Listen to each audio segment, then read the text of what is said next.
Hello and welcome back to a new video. Today I'll be breaking down and going over what a lightbox is and how I make them. I've had a few people curious about the techniques and materials I use in my projects, so I thought I would go over everything in this video. So first, what is a lightbox? A lightbox is layers of cut paper glued together with space in between each layer and lit up with lights.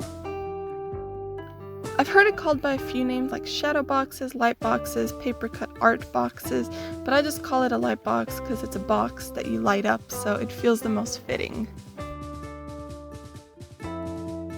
So the first step to creating a light box is figuring out what you want to make. You can either come up with your own idea and draw something out, or you can find an image to copy. And when you found your image, you have to think about everything in layers. Like with this picture, for example, you think of what's the most in the foreground. In this case, it's these snowy rocks. That will be your first layer. And then there's more rocks behind, so that's another layer. Then this tree is a third, this other rock is a fourth, and so on until you reach the most distant thing in the image, and there you have all your layers. You can do this with pictures and even paintings like the Starry Night. You can even take a picture like this with people in it and isolate all the different parts. You can even take a picture like this with people and isolate all the different parts, the clothes, the hair, everything. But now that you have your image, you have to add a border around the whole thing so that you can glue the layers together. You can have as big of a border as you want, but I like to keep it a ½ an inch. And once your layers are planned out, you can get started on the lightbox. For the materials, there are a few: paper, foam board, glue, LEDs, an X-Acto knife, and a wood box. Let's talk about paper first. There are quite a few types of paper that I use for these projects. The main bulk of the lightboxes are made up of cardstock. This is the kind I use and it works pretty well. The main thing you have to consider when choosing paper is that it has to be thick enough to stand up and support the weight of the layers and the cuts. It also has to be thin enough to let the light shine through it.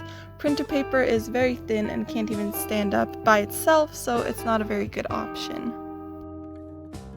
There's also watercolor paper, which I've never tried. It would be thicker and better in terms of sturdiness, but I don't know that if you would layer them up, it would become too dark, so I just stay away from it. It's also a lot harder to cut and it dulls your blade quicker. Then there's sketching paper. I like to use sketching paper as light shading and less prominent details. You have to take lighting and shadows into consideration if you want to have that level of detail. It helps to take your image and put it in grayscale and see what areas are dark and light, and for the darkest, double up on the cardstock, and for the lighter shading, you can add the sketching paper. You can also use sketching paper for parts that are lighter than cardstock. It's not a huge difference, but it adds some subtle differences. If you think about it in terms of grayscale, the cardstock would be your midtones, tracing paper and sketching paper would be on the lighter side, and then watercolor paper or doubling up on any of those would be on the darker side. Then there's tracing paper. Tracing paper and cardstock are the two main types of paper I use. There is a good amount of contrast when I use them. I use tracing paper for the very light parts because it's way thinner and lets a lot of light through. For example, I use it for eyes or water because those are bright and you have to create that contrast somehow. So that's how I go about the paper. So now let's talk about techniques. For the cutting, I use just some X-Acto knives from Walmart. I don't really use anything special and these work pretty well for me. So I draw out everything on each layer. I draw all the details that I want, and that makes it simple to just cut along the lines, because you end up creating line work and details with your cuts, and that what makes everything pop. The trick is you can't cut all the way through or you just end up cutting up your character or the environment and ruin it, so you have to be careful with that. So then you just go and you cut all your layers out. You also have to keep in mind that if you have too many layers of just solid paper with no cuts, the light will barely get through, so that's another thing to be aware of. You can cut little holes out of sight in some of those parts to bring more light in those areas.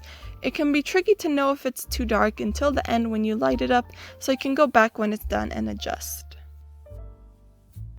And once you have all your layers cut, you need to put them together somehow. I like to use foam board. I just go to Hobby Lobby and get this big sheet for like $2, and it lasts for about 4 or 5 light boxes. I like it because it's easy to cut and it's cheap and light, so it doesn't add much weight to the project. You can use wood or even cardboard or paper to create the space, but this is my go-to. So I just cut 1/2-inch strips at the length and width of my paper, and once you have this big pile of strips, you take some glue. I like using Elmer's school glue because again, it's cheap but strong enough. You're only gluing paper, so it doesn't have to be the strongest glue in the world, basically.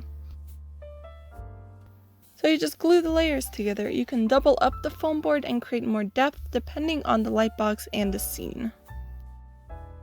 Then you just put it aside and let it all dry.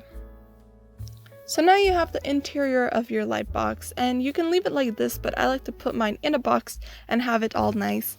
I have this one wood box that I made, and I can just switch out the paper every time I make a light box, so I don't have to build a new box for every light box I make. If you're interested in an in-depth video about how I make the boxes, just let me know. But you just take your box and you slide your papers into it from behind and you're ready for the lighting. I like to use LED strips from Walmart. You can get cheap ones for $5 and they last for quite a bit, like a year or two. I like the ones with the remote because you can change the colors easily. You just take the strip and take off the little tape around the edges and you just glue it all around the inside of your box, and then you put the back on. Then all you have to do is plug it in and there you have it. If you don't have LEDs, which I don't have currently, you can take a different approach. All you need is origami paper or some other really thin colored paper. Then you just take whichever colors you want for your light box and glue them onto the very back of the light box. Then you just take it and you put it in front of a lamp or the windowsill and it'll be lit up. So yeah, that's basically it. I hope this explained everything well and helped. So yeah, that's it, and I hope you enjoyed. I'll see you next time with a normal light box. Bye!